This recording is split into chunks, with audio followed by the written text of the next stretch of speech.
Assalamualaikum warahmatullahi wabarakatuh. Salam sejahtera untuk kita semua. Perkenalkan, saya Meisha Fatur Sasmita Ningrum dengan nomor induk mahasiswa 28026796620. Saya dari jurusan Accounting, mahasiswa Universitas Bina Nusantara. Pada kesempatan kali ini, saya akan membahas topik tentang four type of scales, yaitu ada nominal, ordinal, interval, dan rasio, dari mata kuliah Research Methodology in Accounting and Finance. Baik, soalnya Dinas Perhubungan Kota Metropolitan melakukan survei untuk mengetahui preferensi transportasi masyarakat.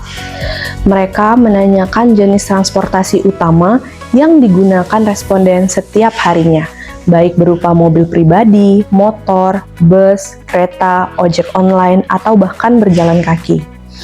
Data ini kemudian dikelompokkan untuk melihat distribusi pilihan moda transportasi.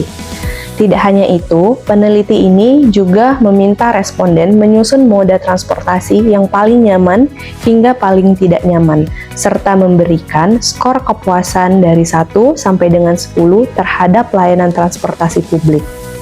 Mereka juga mencatat pengeluaran bulanan untuk transportasi. Kemudian, dari soal yang diajukan, muncul beberapa pertanyaan. Yang pertama, identifikasi jenis skala yang digunakan pada tiap variabel, yaitu jenis transportasi utama, peringkat kenyamanan, skor kepuasan, dan pengeluaran bulanan. Pada pertanyaan kedua, mengapa penting memahami perbedaan keempat skala tersebut dalam menganalisis sebuah data? Yang ketiga, bagaimana implikasi kesalahan dalam mengklasifikasikan skala terhadap analisis data? Dan yang terakhir, bagaimana pemilihan dan penerapan skala pengukuran yang tepat dapat mempengaruhi validitas analisis statistik dan interpretasi hasil dalam penelitian kuantitatif di bidang bisnis dan manajemen. Saya akan menjawab pertanyaan yang pertama, yaitu identifikasi jenis skala yang digunakan pada setiap variabel. Dalam survei transportasi ini, terdapat 4 variabel dengan jenis skala yang berbeda. Yang pertama, ada jenis transportasi utama. Pada variabel ini, kita menggunakan skala nominal. Data hanya berupa kategori, yaitu mobil, motor, bus, kereta, ojek online, dan jalan kaki. Tidak ada urutan yang lebih tinggi ataupun lebih rendah, semuanya setara sebagai pilihan. Yang kedua, peringkat kenyamanan moda transportasi. Pada ini menggunakan skala ordinal. Data dapat diurutkan dari paling nyaman hingga paling tidak nyaman. Tetapi, jarak antar peringkat tidak dapat diukur secara pasti. Misalnya, perbedaan antara posisi 1 dan kedua tidak selalu sama dengan perbedaan posisi 2 dan 3. Kemudian yang ketiga, itu ada skor kepuasan dari 1 sampai dengan 10. Ini kita menggunakan skala interval. Skala ini memiliki jarak yang sama antar angka. Misalnya selisih kepuasan antara skor 7 dan 8 sama dengan selisih 4 dan 5. Namun, angka 0 tidak berarti tidak puas sama sekali, sehingga tidak bisa dikatakan bahwa skor 8 adalah 2 kali lebih puas daripada skor 4. Yang kemudian selanjutnya, pengeluaran bulanan untuk transportasi. Pada variabel ini kita menggunakan skala rasio. Skala ini memiliki 0 absolut. Artinya, jika seseorang melaporkan RP0, itu berarti benar-benar tidak ada pengeluaran sama sekali. Karena ada 0 mutlak. Kita bisa membuat perbandingan profesional, misalnya, orang yang menghabiskan 2 juta sebulan benar-benar mengeluarkan 2 kali lipat dari orang yang menghabiskan 1 juta. Kemudian, pada pertanyaan kedua, mengapa penting memahami perbedaan keempat skala?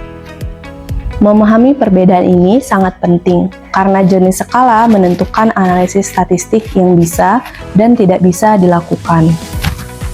Yang pertama, seperti nominal, hanya bisa dihitung jumlah, frekuensi, atau modusnya. Kemudian ordinal, bisa diurutkan, tetapi tidak bisa dihitung rata-rata secara sahih. Yang ketiga, ada interval, bisa dihitung rata-rata, standar defisiasi, atau korelasi. Yang terakhir, ada rasio, bisa dilakukan semua analisis termasuk perbandingan proporsional. Jika peneliti tidak memahami perbedaan ini, maka bisa menggunakan teknik analisis yang salah. Misalnya, menghitung rata-rata dari peringkat ordinal bisa menghasilkan interpretasi yang menyesatkan. Kalau dianalogikan secara sederhana, kita bisa membayangkan skala seperti alat ukur. Ada penggaris, termometer, dan timbangan yang punya fungsi berbeda. Kalau salah pakai alat, hasil pengukuran tidak akurat.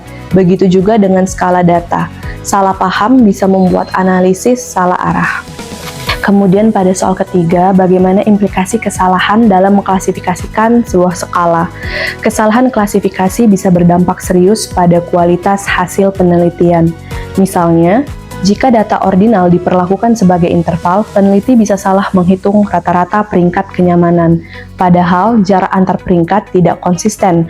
Akibatnya, kesimpulan tentang moda transportasi paling nyaman bisa saja menjadi bias. Kemudian, jika data nominal dianggap ordinal, bisa muncul kesan seolah ada urutan yang sebenarnya tidak ada. Contohnya, mobil lebih tinggi dari motor, padahal keduanya hanya kategori yang berbeda. Dampak dari kesalahan ini adalah hasil analisis tidak valid. Peneliti bisa salah memberi rekomendasi, dan jika dipakai untuk kebijakan publik atau keputusan bisnis, resikonya adalah kebijakan tidak efektif, bahkan merugikan. Kemudian pada soal keempat, bagaimana pemilihan dan penerapan skala pengukuran yang tepat untuk mengetahui validitas analisis. Penelitian skala pengukuran yang tepat berhubungan langsung dengan validitas analisis statistik dan akurasi interpretasi hasil. Dalam penelitian kuantitatif, khususnya di bidang bisnis dan manajemen, data adalah dasar pengambilan keputusan. Jika skala tepat, analisis sesuai metode, hasil akurat, interpretasi pun benar. Contohnya, pengeluaran bulanan, yaitu rasio, bisa dipakai untuk menghitung rata-rata regresi hingga prediksi perilaku konsumen.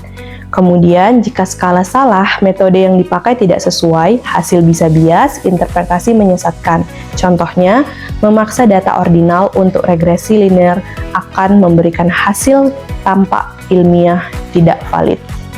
Dampaknya bukan hanya akademis, tapi juga praktis. Misalnya, sebuah perusahaan transportasi online mengandalkan survei untuk menentukan prioritas layanan. Kalau mereka salah mengklasifikasi data, strategi yang diambil bisa salah sasaran. Misalnya, fokus memperbaiki aspek yang sebenarnya bukan masalah utama. Singkatnya, skala pengukuran adalah fondasi validitas penelitian kuantitatif. Salah memilih, bangunan analisis bisa roboh. Setelah menjawab 4 pertanyaan tersebut, dapat kita simpulkan 4 jenis skala tersebut memiliki fungsi dan karakteristik yang berbeda. Memahami perbedaan ini sangat penting karena menentukan metode analisis yang tepat, menjaga validitas hasil, dan mencegah kesalahan interpretasi. Jika skala diklasifikasikan dengan benar, penelitian kuantitatif di bidang bisnis dan manajemen maupun kebijakan publik akan menghasilkan analisis yang akurat, reliable, dan bermanfaat. Sebaliknya, kesalahan dalam menentukan skala dapat menimbulkan bias, interpretasi keliru, hingga bahkan keputusan strategis yang merugikan. Dengan kata lain, skala pengukuran adalah fondasi utama dalam penelitian kuantitatif, dan ketepatan dalam penggunaannya menentukan kualitas seluruh analisis. Sekian yang dapat saya sampaikan. Terima kasih, sampai jumpa lagi.